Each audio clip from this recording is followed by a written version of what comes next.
Et salut tout le monde, c'est Momo PX22. C'est un heureux plaisir de vous retrouver parce que ça fait longtemps que j'ai pas fait de vidéo sur ma chaîne. Et je vais vous faire une petite vidéo de présentation de mes affaires de pêche que je vais emmener pendant mes vacances. Donc je pars en vacances en Vendée, à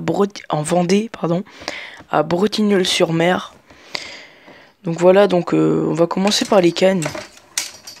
Donc j'ai regardé quelques vidéos de pêche là-bas, j'ai jamais essayé trop comme ils appellent ça, le rock fishing.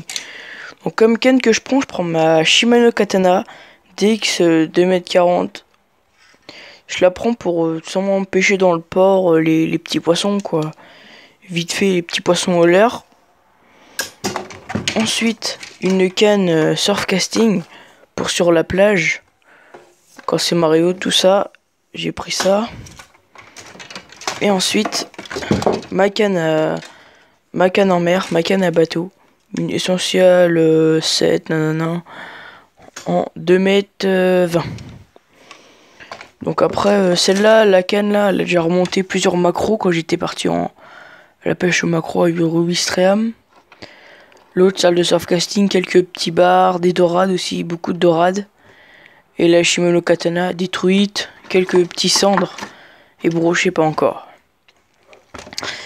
Donc ensuite comme fil que je vais prendre, il y a beaucoup de personnes, je vois sur les vidéos YouTube, ils recommandent d'utiliser du fluorocarbone, comme quoi ça se voit moins dans l'eau, ou de la tresse, nanana, c'est mieux. Après il y en a qui disent ça vibre. Moi je m'en fous, je prends du fil c'est du fil. Hein. Donc je prends du 50 centièmes pour le mouliner en mer. Pour le mouliner en mer et en surfcasting.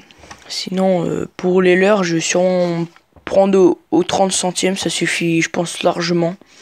C'est même trop je trouve. Ensuite les moulinets que je vais prendre. Alors celui-là c'est un moulinet en mer, un Alivio 6000 FA là.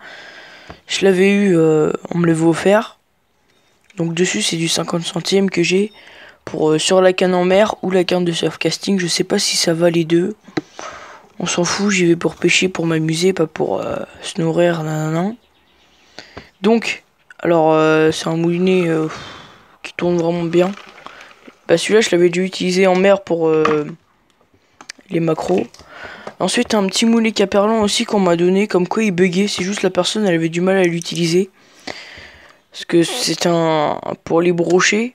Et en fait la personne elle utilisait le pick-up un peu trop en arrière. Normalement le pick-up ça doit arriver là en haut. Et bah genre la personne elle avait appris à mettre comme ça. C'est pour ça quand elle tape ça bloque comme ça. Ensuite j'ai pris un ciseau normal hein, pour couper le fil. Un autre petit ciseau, souvent toujours une pince. Mon couteau, vous avez sûrement déjà vu. Une boîte de plomb, parce qu'après je me suis dit là-bas il y a beaucoup de magasins de pêche. Et ça se trouve je vais trouver une petite mare ou un petit étang où on peut pêcher au cou. Et puis après je me suis dit une canne au cou ça coûte pas si cher que ça. Du coup s'il y a besoin j'irai m'en acheter une là-bas.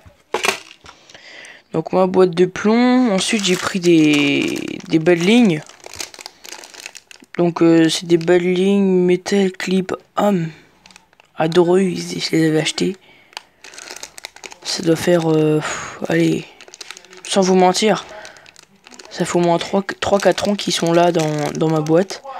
J'aime utiliser, bon, on doit aussi on met des crevettes ou des petits appâts sur cela parce que tous ceux où j'avais des poils, comme pour cette ligne là de la dorade, celui que j'ai acheté l'année dernière, et bah je les ai pratiquement tous niqués.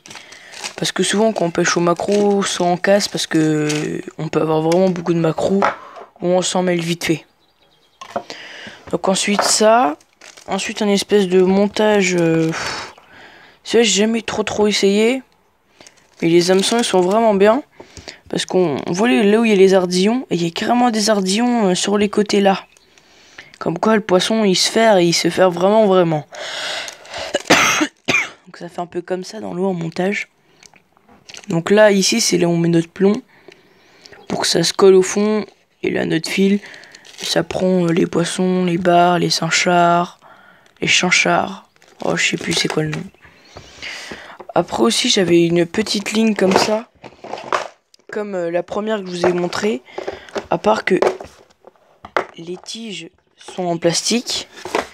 Et j'ai décidé de mettre un peu des leurres souples sur les hameçons.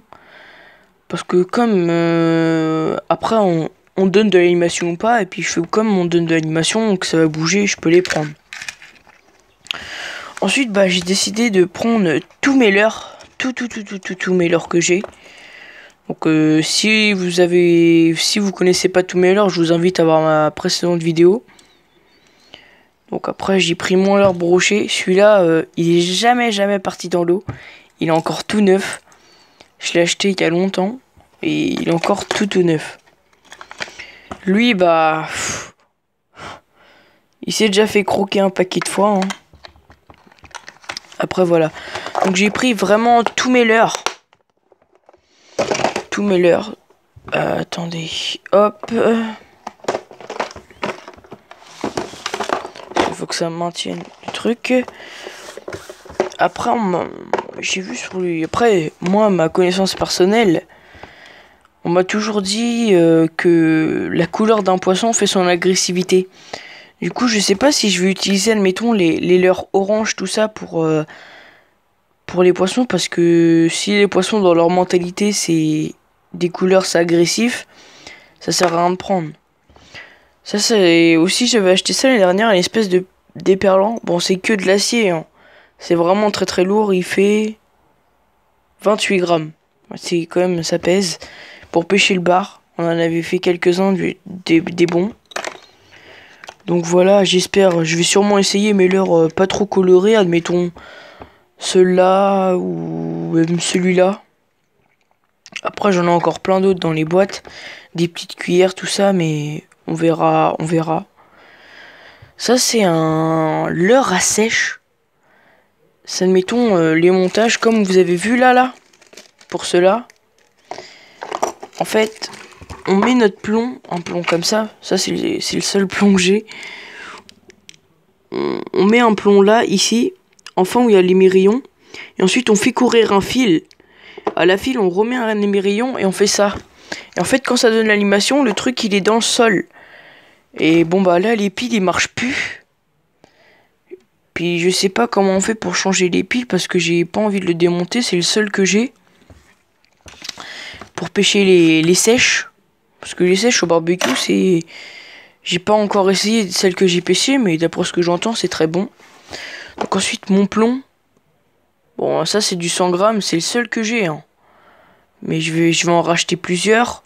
Ou même je vais en modifier de ceux que j'ai. Voilà.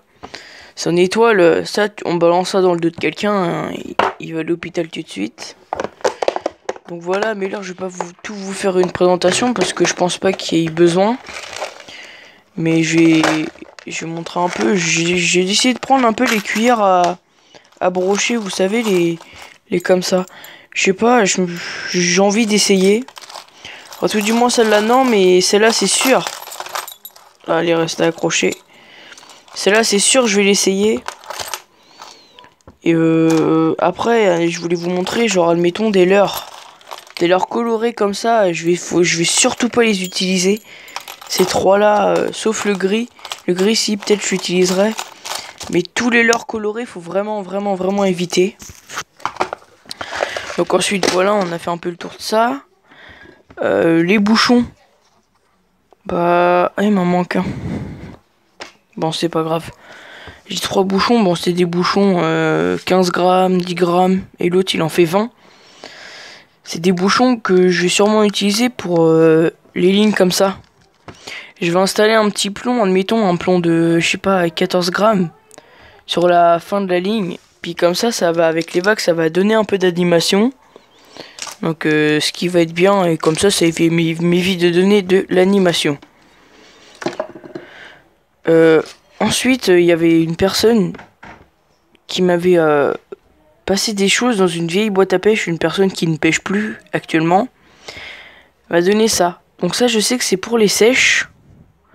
On pêche à la chaise, mais je sais pas s'il faut mettre un appât ou quoi. Du coup, bah, je fais actuellement des recherches sur internet s'il faut mettre des appâts ou quoi, mais pour l'instant, je trouve pas des modèles comme ça. S'il faut mettre des appâts ou même combien ça coûte un appât. Ensuite, j'ai vraiment des très très gros triples énormes. Je sais pas à quoi ils vont me servir. Et après, c'est ça, ce que je vous disais, les plombs que j'ai, comme l'étoile que à moitié je vous ai montré. Je sais pas si je démonte ça, l'hameçon, et puis comme ça me sert de plomb. Et puis comme il est en tube, peut-être ça va descendre plus vite, je sais pas. Donc je sais pas à quoi ça sert. Honnêtement, je sais pas. Si on a qui savent, bah, n'hésitez pas à me demander tout ça. Bah, si vous avez des questions ou quoi que ce soit, n'hésitez pas à me les demander. Je vous répondrai à tous. Si vous avez aimé cette vidéo, bah, n'hésitez pas à aimer, commenter et abonnez-vous. Au revoir.